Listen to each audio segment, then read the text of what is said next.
విజయోత్సవ ర్యాలీకి వచ్చినటువంటి తాండూరు నియోజకవర్గ ప్రజలందరికీ పెద్దలకు అందరికీ నమస్కారం.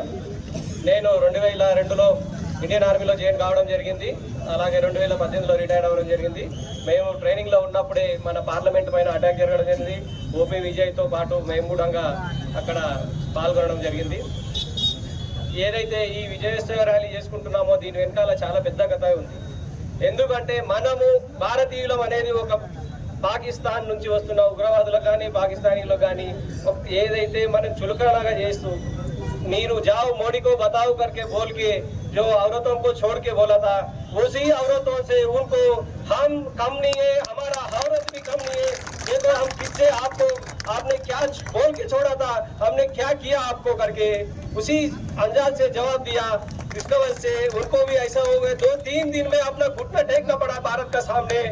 हम अपना जो ऑपरेशन सिंदूर से पहले ये बोलने से पहले अपना जो पहलगाम में जो अपना 26 लोग जो अपना दुर्घटना में ఎవరైతే చనిపోయారో వాళ్ళందరికీ భగవంతుడు ఎల్లవేళలా అండగా ఉండాలని కోరుకుంటూ, అలాగే వీర సైనికులు ఎవరైతే ఆపరేషన్ సింధూర్లో కూడా చనిపోయారో వారి యొక్క వీరమరణం పొందారో వాళ్ళకు కూడా భారతీయ పౌరులుగా మనమందరం కూడా అండగా ఉండాలి. ఎల్లవేళలా అలాంటి ఫ్యామిలీలు ఎక్కడైనా మనకు కనిపించినా మనం గౌరవించుకుంటూ వాళ్ళని ఎప్పుడు కూడా మన భుజస్కంధాల పైన పెట్టుకుంటూ ఏదో మన ఇలాంటి జరిగినప్పుడే కాదు ఎల్లవేళలా మన సైనికులు బార్డర్లో ఉన్నారు కాబట్టి ఈరోజు మన ప్రశాంతమైన గుండెల మీద చేసుకొని నిద్రపోతున్నాం.